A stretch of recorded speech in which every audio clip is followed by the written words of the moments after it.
Me lembro um tempo atrás aí, quando a gente, o ano passado, início do ano passado, vamos botar assim, né? Ou até, na bronze do ano passado. Cara, a gente tinha uma galera, né, cara? Era eu, tu, o Biga, o Lelê, Sim. o Perdigão, aí vinha o outro menino, aquele da câmera, tinha o Adriano, o João se integrou. Porra, nós era 8, né, cara? 8 caras, né, meu? E aí daqui a pouco mais, agora mesmo, puxando pra agora, tô eu e o Biga lá no Hermena. E aí de vez se brigaram, o que houve? Não estamos mais juntos, não sei o que, papapá. Não, cara, eu é só disso, por... Cada um segue a sua vida. Eu é questão... De repente volta e sai, enfim, né, cara? Não, eu é uma questão física mesmo, né? Eu não tava... É muita coisa, né, cara? Não tava aguentando tirão. Eu até te falei, né? Quando for sábado, pode me chamar. Claro.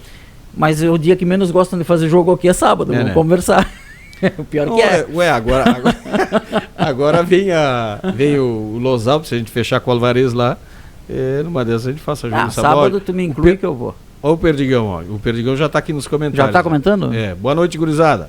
A meta até o final do ano é 5.500. 5.500, cara. Não, a transmissão ao vivo, ela gera muito engajamento, né? Porque é muita gente que torce, né, cara? Cara, e assim, ó, a gente ainda não explodiu esse canal mesmo, porque a gente fica num nicho ali, meio que, não digo limitado, né, cara, mas fica sempre no mesmo nicho.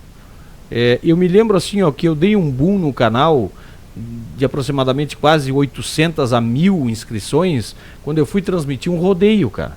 Então tu pega um nicho de pessoa diferente, entendeu? Claro. E aí vai e se inscreve. Como a gente fica só no futsal praiano, mais ou menos o pessoal que circula no nosso canal, na IPTV, mais ou menos sempre é o mesmo.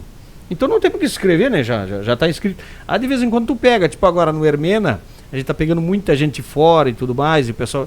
Aí tu consegue, mas vai chegar um ponto que isso vai se esgotar, né, cara? Por quê? Porque a gente só explora um tipo de nicho.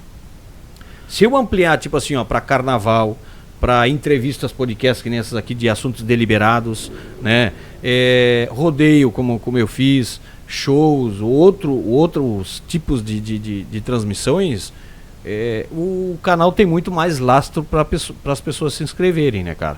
Mas também não é uma coisa assim, né, Luciano, que se diga assim, pô, nós temos que chegar a 10 mil, 20 mil, 30 mil. Cara, não é essa. Claro que a ideia é quanto mais gente tem inscrita no canal, é bacana.